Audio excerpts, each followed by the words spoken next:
Mulai, ngomong kosong. Awas, jangan sampai kosong.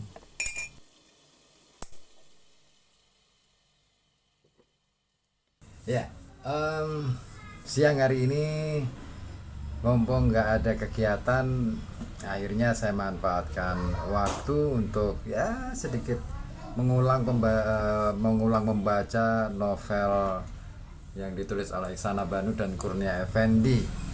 Judulnya Pangeran dari Timur.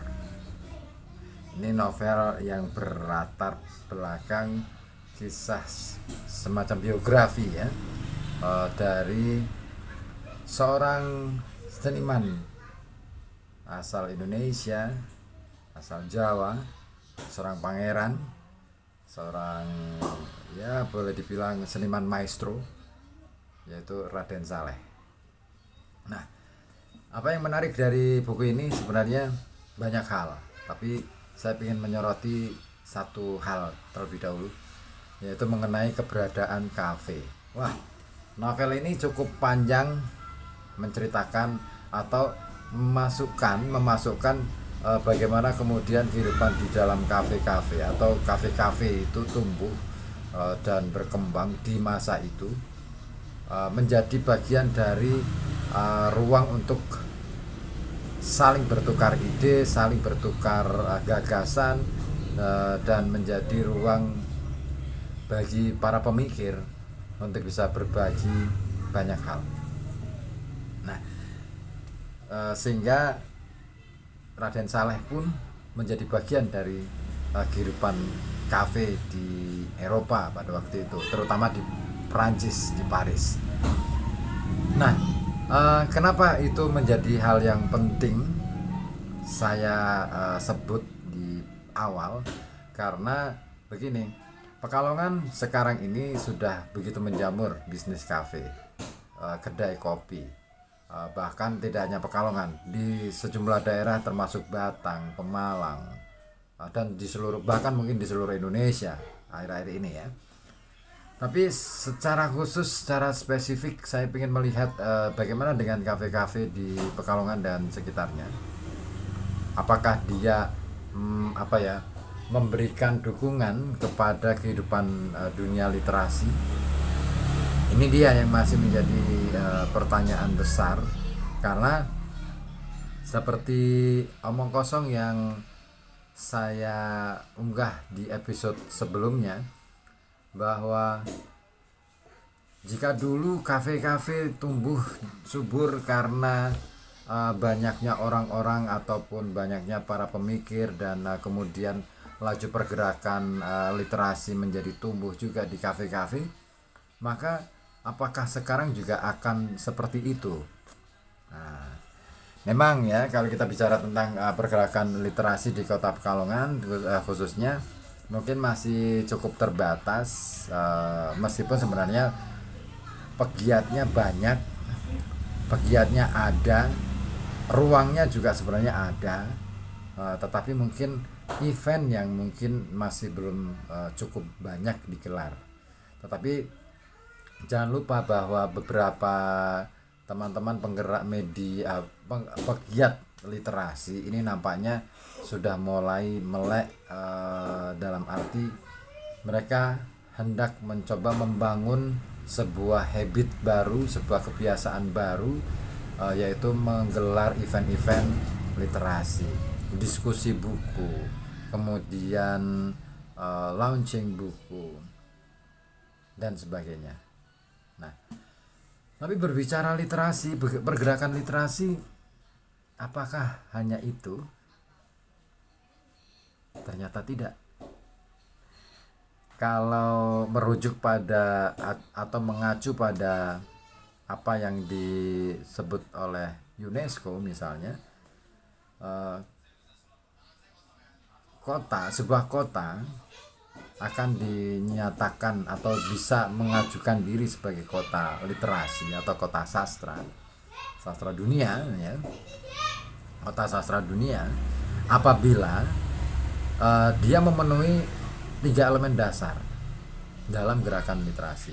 Yang pertama, elemen dasarnya adalah bagaimana dengan perpustakaan ataupun institusi-institusi pengajaran sastra. Terus kemudian selain perpustakaan, toko buku atau bookstore.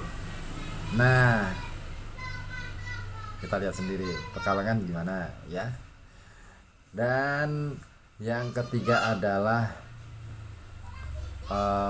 apalagi ya satunya, perpustakaan, bookstore atau toko buku, penerbit. Nah, apakah Pekalongan cukup banyak penerbit, terutama di kota? Saya yakin ada. Hanya mungkin untuk mempublikasikan produk-produk mereka ini yang mungkin masih perlu didorong. Nah, peran perpustakaan saya kira ya boleh dibilang sudah cukup baik. Tetapi untuk menggerakkan literasi tidak cukup hanya bertumpu pada perpustakaan. Harus ada 3 elemen penting itu: perpustakaan ataupun lembaga pendidikan yang mengajarkan sastra baik itu dalam maupun luar negeri. Terus kemudian toko buku atau distribusi ya, kita berbicara distribusi buku dan supplier buku, penerbit. Nah, ini juga perlu. Jadi sangat sayang kalau misalkan banyak penulis. Sebenarnya Pekalongan punya beberapa penulis baru, nama-nama penulis baru, yang mereka ini ternyata menerbitkan buku mereka tidak lewat penerbit di kota Pekalongan sendiri. Entah mungkin karena memilih untuk karena faktor merek atau apa ya, popularitas dari penerbit itu, atau bagaimana saya tidak tahu, kurang tahu. Tetapi memang penerbit-penerbit yang lain, katakanlah yang tidak mayor label atau yang masih belum populer, saya kira juga punya kesempatan yang sama dan harus diberi kesempatan yang sama, peluang yang sama untuk bisa populer juga, untuk bisa terangkat namanya. Jadi tidak hanya yang kelihatan nih ya, yang kelihatan itu kan biasanya Gramedia, terus kemudian Obor, terus apalagi Pustaka Jaya, kalau Balai Pustaka masih enggak ya. Terus Pustaka Pelajar, Bentang dan lain sebagainya, Grasindo gitu. Nah, ini nama-nama yang sudah tenar, Gagas Media. Nah, nama-nama yang belum tenar saya pikir juga perlu diberi kesempatan, terutama di daerah nih, di kota Pekalongan khususnya.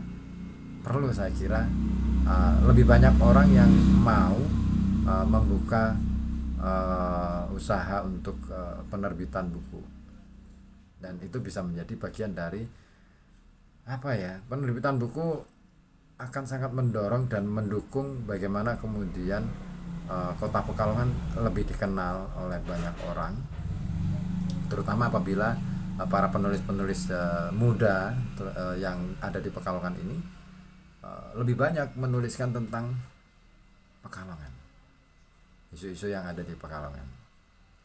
Jadi saya kira